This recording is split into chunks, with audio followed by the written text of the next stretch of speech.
Isa ang mental health problem sa mga pangunahing dahilan ng mga kaso ng missing persons sa loob at labas ng bansa. Sensitibong paksa ito, pero paano nga ba natin dapat lapitan o kausapin ang mga kapamilya na nakararanas ng problema sa kanilang mental health?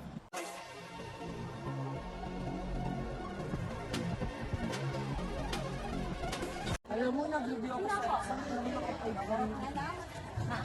ako sa bahay. Kala ko alam mo ba?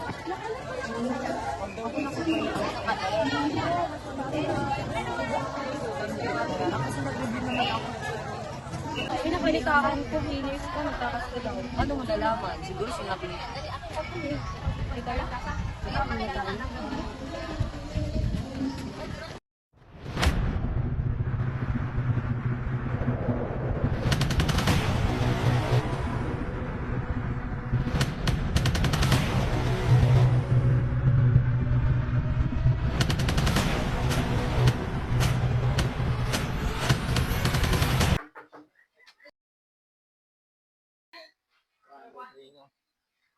Anong oras na? Tanghali na. Hindi ka pa gumigising.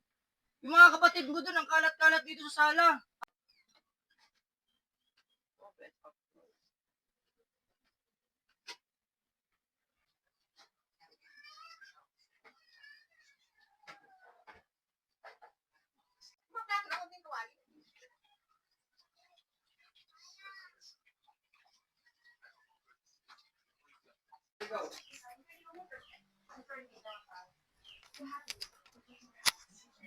Uy, puro ka na lang dyan cellphone. Kasi kasuhin mo ng mga kapatid natin doon, sabi mo na diaper.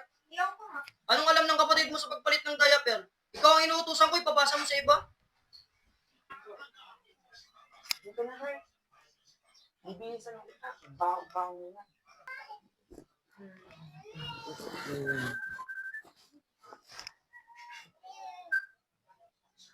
Hello?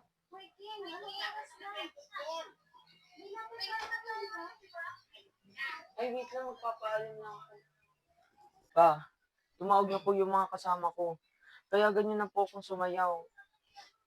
Sayaw na naman. Ano bang napapala mo ka sa sayaw? Mapapakain ka ba niyan? Ang dami ditong pwedeng gawin sa bahay yung unahin mo. Hindi naman kayo nanalo sa sayaw na yan. Sayaw na naman. Sayaw na naman. Kalat dito sa bahay. Kalat-kalat dito sa bahay. Hindi naman kayo nananalo. Wala kang mapapala dyan. Wala kang mapapala dyan. Hindi ka naman napapakain niya. Nang mo internet? Wait lang, signal.